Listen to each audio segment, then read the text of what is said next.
Hello everyone, welcome back to We Know What You Like. Lucia here. And today on the channel we're going to be starting season 2 of Euphoria. But before we do that, I just want to do a little review on the special episodes. I just saw them today, about an hour or two ago, back to back. First one was Rue. She was at the diner with Allie, but first it was like the dream, the vision, the fantasy of her living in New York City with Jules, that they talked about in the first season, when they first met, sort of thing. But the conversation she had with Allie at the diner, and about like, don't tell me that the reason why that my dad died was for a bigger, brighter purpose. It was God's will, because I'm gonna walk right out that diner. No, he died because he died. And then, she talked about how she didn't want to stay clean. And she also talked about how she doesn't personally think she's going to stay alive long enough for her to believe in something more, believe in the poetry, as Allie would like to say, to believe in herself that she can do better. We also had, I forgot her name, but the waitress at the diner who had been clean for 17 years, and which was how old Rue was. So I thought that was very, We also learned a little bit more about Allie's backstory. Now, we did know that he was married. He was a firefighter. He had 2 daughters who weren't speaking to him, but we learned that he hit his then wife, and that when he was younger, his father did that with his own mother, and he's like, I would never be that person. And that he became that person. And then 5 years after hitting his wife, he eventually became sober. But there was this whole concept of being a good person, and why Rue thinks that she deserves to be the way she is, because what her hitting her mom and threatening her mom was fucked up, but it's not the end all of be all, according to Allie. Is it messed up to me? Yeah, of course it's messed up, but there's worse things. But because there's so much pressure that Rue puts on herself, she thinks, fuck it, might as well do more worse because I don't deserve to be happy. And that's sad, And she even brought up Jules, like, what do I do about Jules? And that's when the waitress came into play. How can you focus on a relationship when you can't focus on yourself? You're weighing yourself too thin. You're pushing yourself too thin. And I said that in the reactions as well. I was like, don't put your sobriety, your happiness on another person. That's not healthy at all either. And it was good. You had this breakdown with Jules. I keep wanting to say Jules. With Rue, and who it was like digging deeper into why she does what she does. And it's because there's so much fucked up shit in the world, and she doesn't necessarily want to be a part of it. And she just lets the drugs let her be happy. It's the ecstasy that she chooses instead of the reality of life. And she also brought up, how Jules cheated on her. And then Allie was like, did y'all have the conversation of like y'all being in a relationship? Which is what I said. Now, you can be kissing on someone, you can be doing this and that, and you can think you're in a relationship, but until you actually talk it out, no. Now, did I feel for Rue, knowing that Jules, that Rue knew that she was hooking up with other people? Of course I did. No one wants to see the person that you're having feelings for hook up with anyone else. No one wants to see that, unless that's their thing. But in terms of, but that's still, they're talking about it, that's besides the point. So, like, I feel for her, but, like, it's naive to think that you don't need to have a conversation about it. So, and then, what else happened at the end? I really like the thing where it's like, okay, so then after you die, and Allie's like, okay, then what happens after you die? And Rue's like, I don't understand. She's like, how do you want your sister and your mom to remember you? And she was quiet for a long moment. And she says, I want them to remember me as the person who tried, or something in that aspect. Who tried. And she did try. but she's also not allowing herself to try. Because like Ali said, like how are you gonna say you're gonna try and get clean, but then have your secret stash just in case in your pills in your room? You're setting yourself up for failure, Rue. You really are. You truly are. And I'm like, so it was really good though. I thought it was interesting also how one of Ali's daughters, the younger one, Marie, didn't want to talk to him. Good reason. It's hard to be the other person, feeling let down over and over and over and over, knowing that no matter what, you'll see that person, in this case, Ali, their dad, they can't see them for the change. And I've had instances like that with my own family where someone, I'm going to keep my family, who it is, anonymous, because there's no reason to bring them, who they are personally, into it. But a family member, they kept doing dumb decisions with drugs, with alcohol, with their life decisions. And at the point, it got so tiring that I was like, what's the point? You're just going to just fall off the wagon again. And maybe that's bad on me, but it's also human. It's very realistic to get tired of being that person who waits, who tries to keep a smile up so that way they think or they feel as if, I don't know. It's just hard to be around, basically. And which is what kind of with Jules, we learned more about Jules. I remember in the first season, we learned that Jules' mother was in, I think they said a psych ward. I couldn't remember if it was a psych ward or if she, like, what exactly she had issues with, but she had substance abuse, which is why, with this whole situation with Jules, with Rue, is so troubling. And this therapist put up an interesting point. It's like, how do you not resent Rue when you resent your mother? Does that some of that feelings ever come across as well? And then Jules was like, I guess I didn't think about it that way. Yeah, it's hard. It's hard. And then so that goes, like, I've always liked Jules, but it wasn't until her special episode that I felt more connected to her, if I'm being honest. Because again, I've been that person who feels let down by the realities of life and by the realities of people. Now, of course, again, they're human. We all make mistakes. I'm not saying I'm not saying I'm perfect by all means, but growing up, I saw a lot of bad stuff. So I always thought, I am not going to be that person. I'm going to do better. I'm going to not do this XYZ, whatever the case may be. So seeing other members of my family go down the hole that was abuse and drugs and such, even though you think back of how they were before, it's a sad reality and sad what could have been and what should have been their life, but they chose differently. But then again, it goes back to what Ali told Rue. Addiction, it's a sickness, just like any other sort of thing. So anyways, going back to Jules,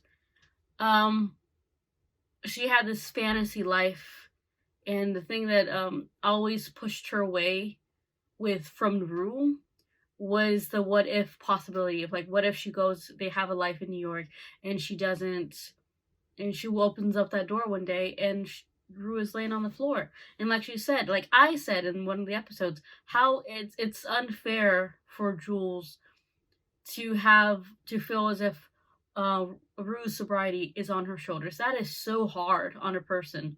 It gets so sickening. At some point, you cast off that weight because for your own health. And sometimes that makes you feel or make you look like a bad person because you don't care about them. But, like, what about yourself too?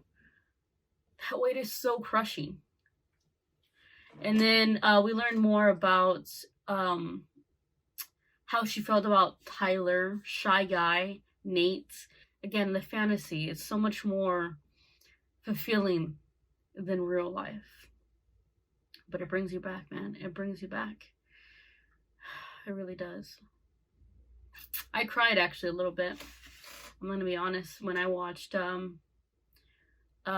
Jules' story, her little special episode, I did cry because there's a part when she was talking to the therapist when she was talking about how hard she is on herself. It's like,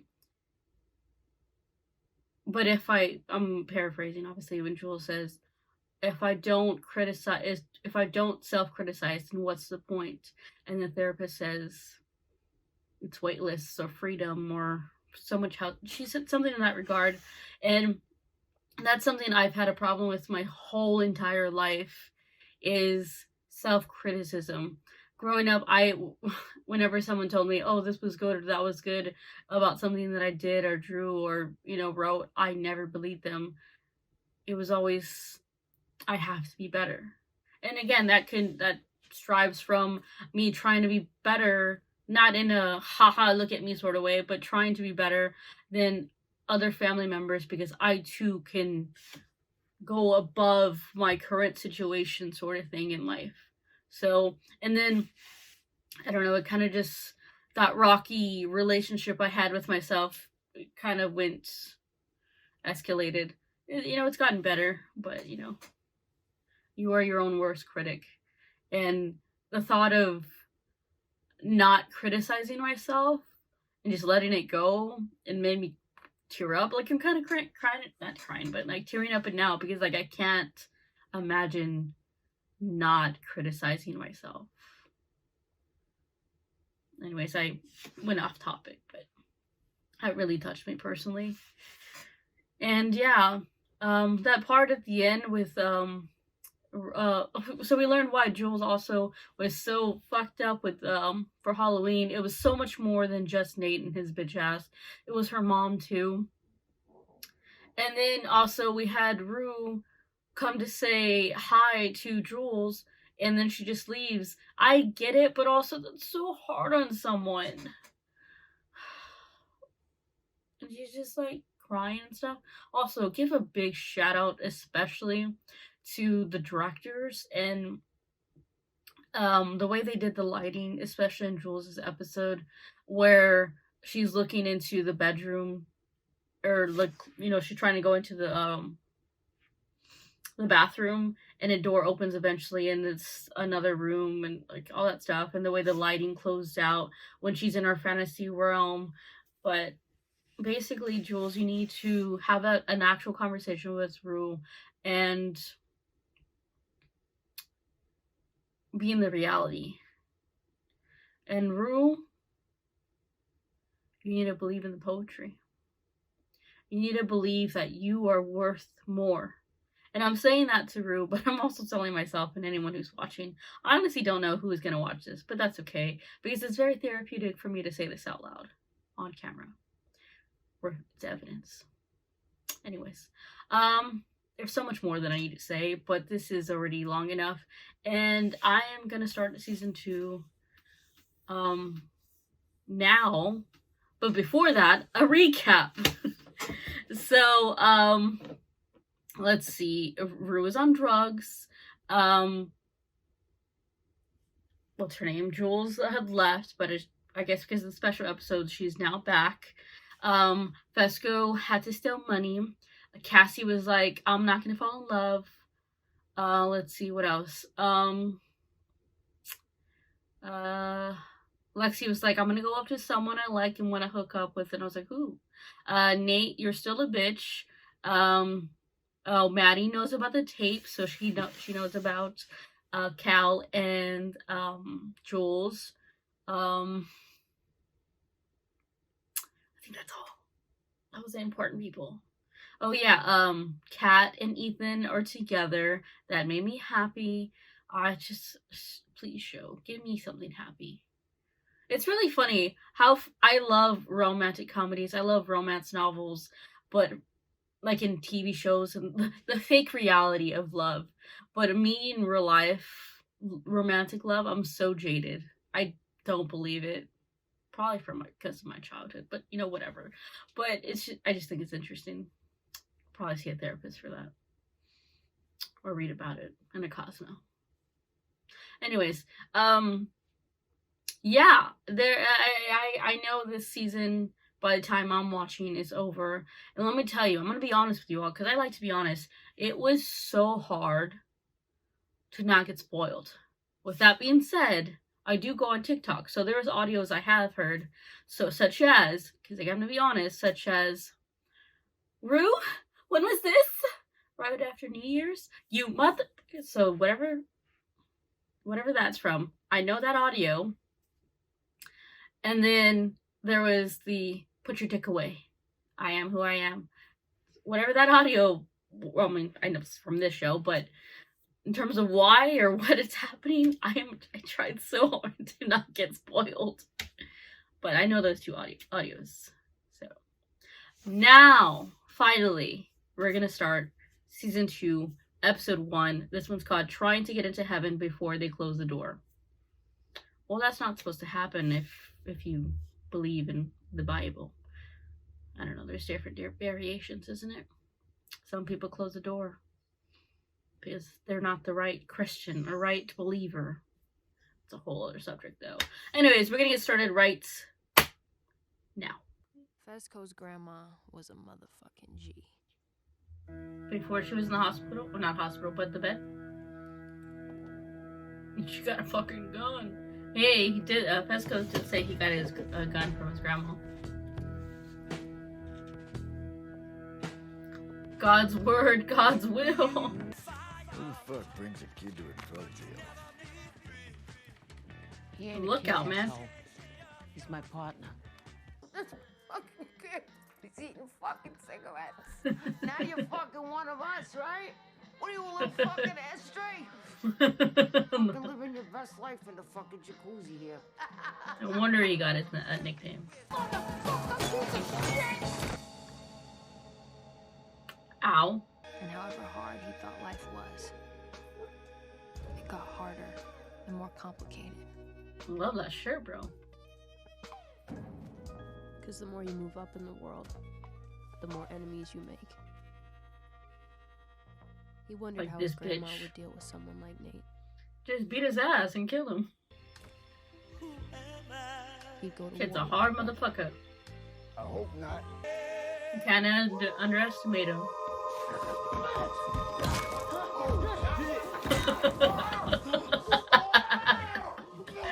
Oh shit!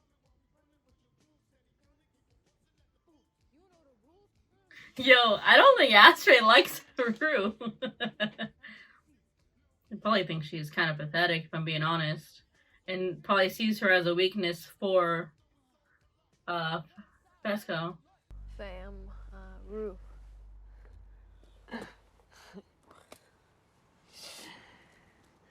How's your New Year's going? What? New Year's. It's fucking New Year's. Yo, they both look like absolute so. shit. You just putting it in there? What are you doing? Oh my god. Okay. Jesus, that's your whole fucking crotch. Ow. That looks like it's. Well, ow. Sorry about all the hubbub, guys. Just being careful. Man, I bet you got more money doing this than being a fucking teacher. Serious question. How many female drug dealers do you know? Good ones? Yes. One. Case in point. Know what the fuck I'm saying? Shit's gotta change. Bro, what the fuck are you saying? Oh, I haven't had that in forever. Terrible. 219.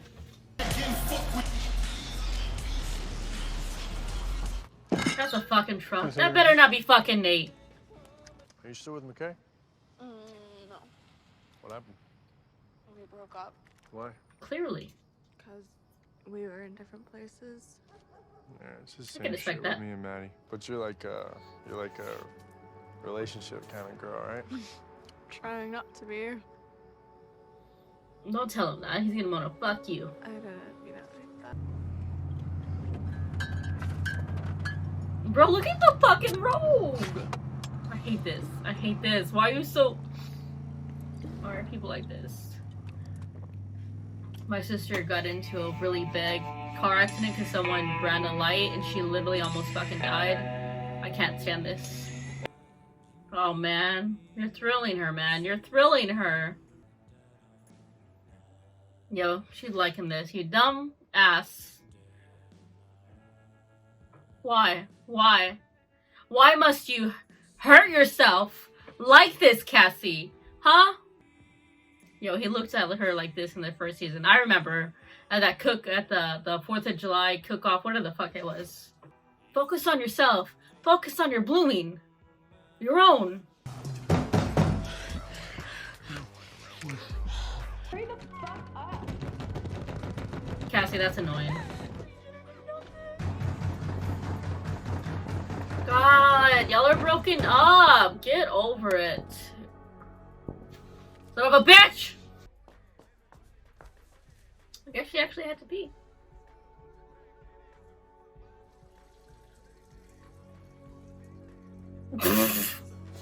That's just pathetic.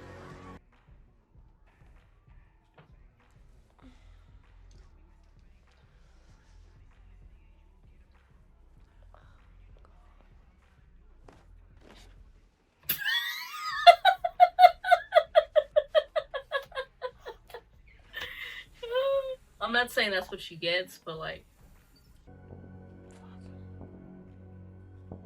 Oh, I think I might be going into cardiac arrest. Are you fucking serious? Do you want me to call an ambulance? What the fuck? Hi. Have you seen Rue? No. Yo, Happy New Year, Jules. It's Jules. Come on, I know your name, Jules. Have you seen Rue? Yeah, she's somewhere around here. Is she? God damn it! She pisses me off. She's like, I'm good. There's my heart. Hello, heart.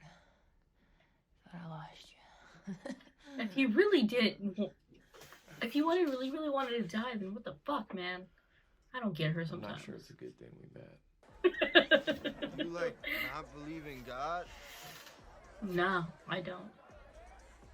Damn, Lexi. You fucking fearless. What the fuck is that?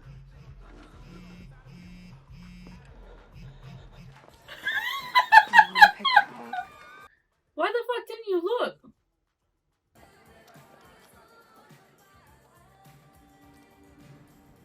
That was creepy. Oh, she put it away because she sensed her. The senses were tingling. Go talk to Tabasco again. You were chilling. Oh, thank you. Oh, I was starting to miss you. Oh.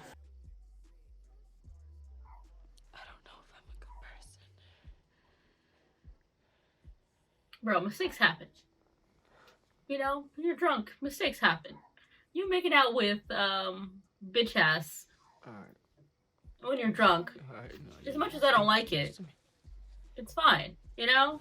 What you do when you're fucking sober is a whole other thing. I knew it. I knew it. You dirty motherfucker. You dirty motherfucker. You wear a condom? Bitch. Oh, you wear a condom? You dirty motherfucker. Chill. Why You is he dirty talking like this motherfucker. already? Yo, where'd you come? Red, chill. Where'd you come? Chill. Come in her Why is he house? acting Yo, possessive? you come in her belly? Happy New Year's, motherfucker. Happy New Year. Beat this. Someone please beat his ass. Someone, I can't stand him. You're gonna let him talk to you like that? What do you I know y'all are broken up, but what the fuck? You want me to be honest?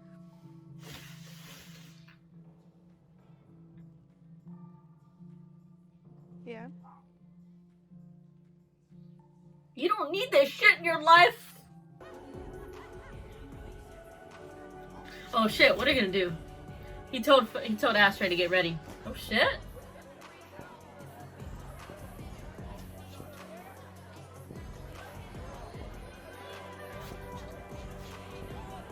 It's good to be sober at these parties. You get to see a lot of shit. The last time we talked, didn't you say you wanted to kill me? I still do. It's fine. The new year, Playboy.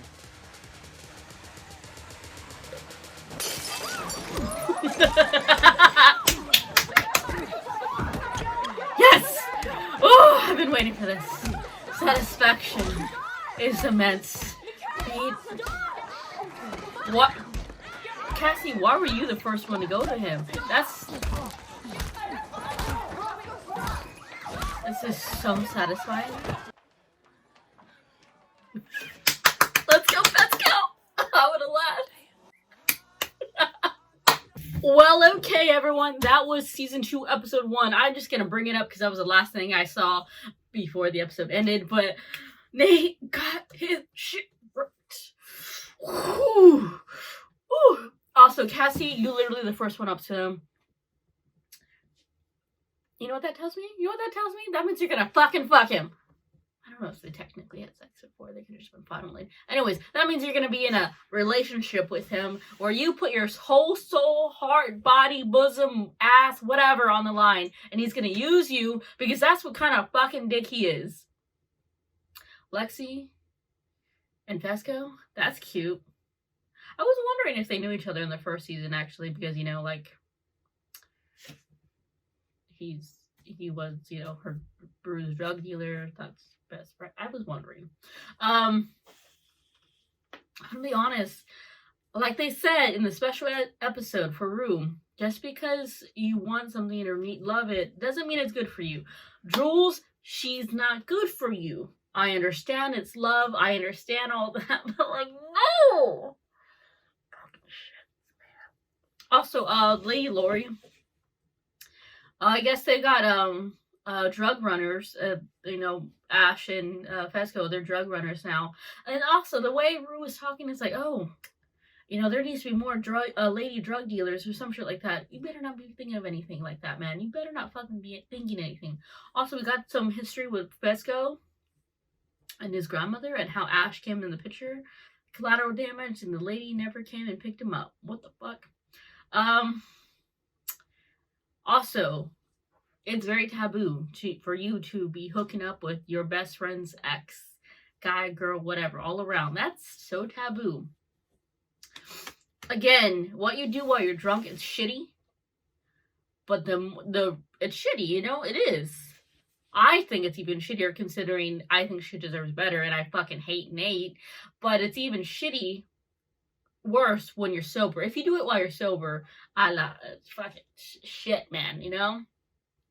Not good. No bueno nacho. What else? Ethan and, oh my god, Kat, that was cute. They said I loves yous, and I was like, oh, cute. You're gonna go on a date? I want to see that, you know? I want to see y'all on a date, so I can be like, oh, cute. Rue, who the fuck was this new guy with a tattoo on his face? I don't know who he is, but clearly he can hide his not even drunk, I don't even think he's drunk. He can hide his usage definitely better than Rue can, and I'm like, bro, those are the worst ones who think they're fine, and it comes tumbling down in a bad way. Yeah, that was the first episode. See you next time for episode 2. Bye.